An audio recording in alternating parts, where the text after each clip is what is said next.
આપણે પકોડા કઢી બનાવવાની છે. તો પકોડા કઢી બનાવવા માટે આપણે પહેલાં ચણાનો લોટ ને તો આપણે ચણાનો લોટ 1 કપ ચણાનો લોટ લઈશું અને આપણે ચાળી લેવાનો. એમાં આપણે કસ્તુરી મેથી લઈશું. કસ્તુરી મેથીને આપણે આવી રીતના ક્રશ કરી નાખીશું, અંદર એડ કરી દઈશું.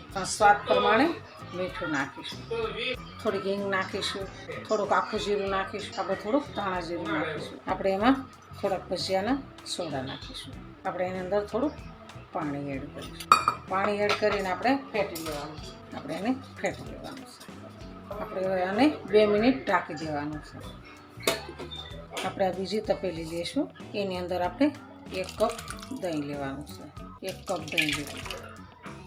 ખાટું દહીં હોય ને તો કઢી સારી થાય આપણી. એમાં આપણે પાણી એડ કરીશું. આપણે ધાણા જીરું નાખીશું, એક હળદર નાખીશું, થોડુંક લાલ મરચું નાખીશું.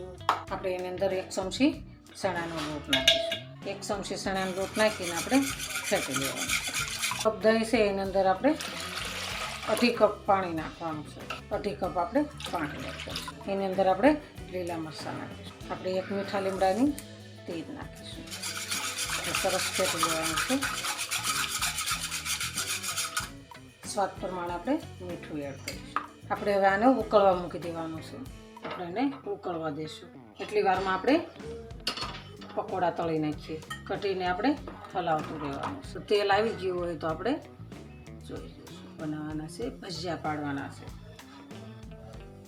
તળાઈ ગયા છે સરસ. તો આપણે એક ડીશમાં કાઢી લઈએ.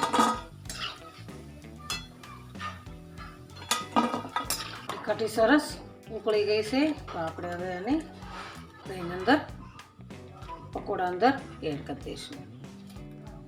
પકોડા એડ કરી અને થોડી વાર એને રહેવા દેવાની છે. આપણે હવે એને નીચે ઉતારી લઈશું. હવે આપણે વઘાર કરીશું. આપણે એની અંદર તેલ એડ કરી રાઈ નાખીશું, આખું જીરું એડ કરીશું, આખા મરચાં હુકાનો ટુકડા નાખીશું, હિંગ નાખીશું, મીઠો લીમડો નાખીશું. આપણે ગેસને બંધ કરી દઈશું. કઢી છે એની અંદર આપણે વઘાર એડ કરવાનો. તેમાં આપણે લાલ મરચું એડ કરી આપણે વઘાર કરવાનો. એની અંદર આપણે લીલા ધાણા એડ કરીશું અને આપણે પકોડા કઢી સરસ તૈયાર છે.